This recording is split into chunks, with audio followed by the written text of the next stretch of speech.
أسباب الشعور بالوحدة في العلاقة وكيفية القضاء عليها. يمكن أن يصبح الشعور بالوحدة الذي ينشأ في العلاقات ضارًا عندما لا تتم إدارته بشكل جيد. قال اختصاصي الطب النفسي البروفيسور دال: أجرى جول إيريلماز تقييمًا للوحدة في العلاقات. فيما يلي بعض الاقتراحات للقضاء على الشعور بالوحدة في العلاقات. في عصر المعلومات الذي نعيش فيه، والبيئات الرقمية والإخبارية، أخصائي الطب النفسي الأستاذ الدكتور، الذي أشار إلى أنه من المفارقات أن الشعور بالوحدة قد زاد أيضًا على الرغم من زيادة الوصول إلى الموارد. قال جول إيريلماز إن للوحدة طيف واسع. هناك أنواع عديدة من الشعور بالوحدة. مشيرًا إلى أن الدراسات النفسية قد اهتمت بشكل خاص في الآونة الأخيرة بأسباب الشعور بالوحدة. قال جول إيريلماز: وصفت الوحدة لأول مرة بأنها حالة نفسية غير سارة وذاتية. ولكن بعد ذلك يتم تلخيصها كرد فعل على عدم كفاية العلاقات الاجتماعية التي يحتاجها الشخص، أو نقص الحميمية والعاطفية أو الحميمية التي يرغب فيها الشخص في العلاقات الاجتماعية القائمة. من وجهة النظر هذه، هناك أنواع مختلفة مثل الوحدة بين الأشخاص، والوحدة الاجتماعية، والوحدة الثقافية، والوحدة النفسية، والوحدة من حيث الديناميكيات التي أسسها الشخص داخل نفسه. في بعض الأحيان قد يعتمد على الموقف، وأحيانا قد تصبح الوحدة مزمنة أو قد تتطور كنتيجة لجزء اجتماعي. إذا كنت تتساءل عن قيمة سيارتك، فاكتشف ذلك في ثوان. اكتشف مجموعة الموسم الجديد على الإنترنت وفي متاجرنا. هل الوحدة والوحدة هما نفس الشيء؟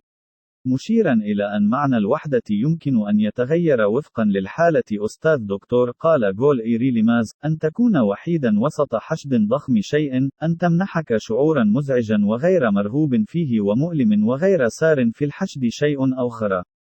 يمكنك أن تكون بمفردك وتشعر بالرضا نفسيًا، فهذا لا يسمى الوحدة. قد يكون هناك شعور بالوحدة في المرحلة التي تشعر فيها بالسوء. يشعر 1 من كل 6 أزواج بالوحدة. معربًا عن أن المرأة أكثر حساسية للوحدة في العلاقات. قال جول إيريلماز: تظهر الإحصائيات أن 1 من كل 6 أزواج يشعر بالوحدة. عندما لا تتم إدارة هذا الشعور، يمكن أن يضر بالعلاقة، وبالتالي تنشأ حالة غير جيدة لنفسية الشخص. على وجه الخصوص، يبدو في الدراسات أن النساء أكثر عرضة لذلك.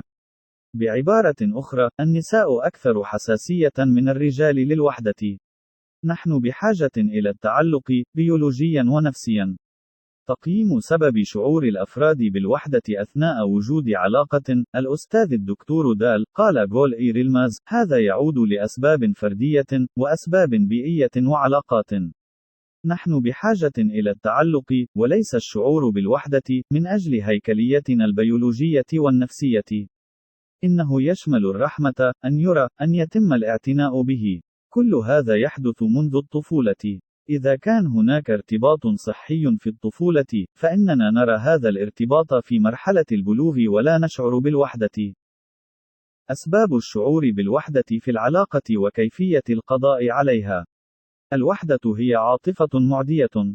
العوامل التي تؤثر على نفسية الفرد بشكل مؤقت أو دائم، مثل عدم مناقشة أو عكس الانفعالات التي أنشأناها مع الطرف الآخر، والمشاكل الاجتماعية والمشاكل الاقتصادية قد تؤثر أيضًا على العلاقة.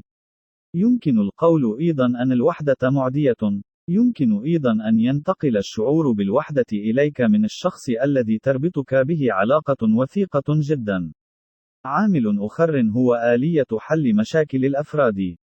يمكن أن يكون لمهارات حل المشكلات في العلاقات الوثيقة أيضًا تأثير يمكن أن يزيد أو يقلل من الشعور بالوحدة. الهروب عندما تكون هناك مشكلة يزيد أيضًا من الشعور بالوحدة. أكثر من 2 ساعات من الاستخدام يزيد من الشعور بالوحدة. لافتًا إلى أن استخدام وسائل التواصل الاجتماعي لأكثر من ساعتين في اليوم يمكن أن يزيد من الشعور بالوحدة في العلاقة. قال جول إيريليماز: ليس من المستغرب أن تظهر الوحدة كثيرًا، لا سيما في وقت تستخدم فيه وسائل التواصل الاجتماعي بنشاط كبير. العلاقات التي تنشأ على وسائل التواصل الاجتماعي هي علاقات كما لو، وهذه العلاقات لها تأثير مختلف عن العلاقة الفعلية. إذا اعتاد الدماغ على ذلك، فقد يؤدي ذلك إلى الإدراك، والانزلاق إلى الخيال، وبالتالي الشعور بالوحدة. وبهذه الطريقة يمكن أن يتسبب ذلك في خسارة علاقات حقيقية. العلاقة من خلال الواقع الافتراضي ليست حقيقية. مشيرا إلى أن مواقع المواعدة ليس لها أساس علمي للقضاء على عزلة الأفراد، قال أستاذ دكتور قال جول إيريليماز: من الضروري إلقاء نظرة على الدراسات. إذا كنت تنظر إلى العلاقة التي أقيمت عبر وسائل التواصل الاجتماعي شخصيًا، من وجهة نظر الاجتماع، فلا توجد مشكلة هنا، ولكن إذا حددت وسائل التواصل الاجتماعي كيف ستتطور العلاقات على المدى المتوسط والطويل، فقد تكون هناك مشكلة. بمعنى آخر، إذا قمنا دائمًا بإنشاء علاقة والحفاظ عليها من خلال واقع افتراضي، فلن تكون هذه علاقة حقيقية. وحذر من أن ذلك سيضر العلاقات. العلاقة الصحية تنظيمية في جميع الجوانب. مشيرا إلى أن العلاقة الصحية تنظم الشخص بيولوجيا. أستاذ دكتور قال جول إيريلماز: عندما يبتعد الزوجان عن بعضهما البعض، نرى أن الشكاوى من الجهاز الهضمي تزداد. عندما يكون الأزواج في علاقات وثيقة متباعدة جسديا، يكون لديهم استجابة جسدية. هذا هو الحال مع الخلايا العصبية المرئتية. بفضل الخلايا العصبية المرئتية الأكثر نشاطًا، يتم توفير التنظيم المتبادل مع المنبهات المرسلة، ويتم توفير الاسترخاء الجسدي والنفسي مع المنبهات الواردة. وقال: هذا غير ممكن في البيئة الافتراضية. أسباب الشعور بالوحدة في العلاقة وكيفية القضاء عليها. ماذا تفعل لتجنب الشعور بالوحدة في العلاقات؟ سرد اقتراحاته للأزواج للقضاء على الشعور بالوحدة في علاقاتهم. البروفيسور قال جول إيريلماز: انتبه، الوعي أولاً. عليك أن تكون على علم. من الضروري معرفة أن هذا شيء عالمي. إنه لا يحدث لهؤلاء الأشخاص فقط، وهو أمر يمكن أن يحدث. ولكن بعد ذلك تحتاج إلى إجراء بحث لحلها. مجرد التفكير في الأمر يضيف الخير ويخلق الوعي. تعلم التحدث عن العواطف. اقتراح آخر هو أن تتعلم التحدث عن العواطف. إذا لم يظهر الآباء مشاعرهم، فإنهم يتعرضون للإهانة، وإذا كانت آلية حل المشكلات قائمة على التباعد، فإن المراهقين يفسرون العالم بهذه الطريقة ويبدأون في الشعور بالإهانة وعدم التحدث عن مشاعرهم. ما يتم فعله يؤثر على الجيل القادم.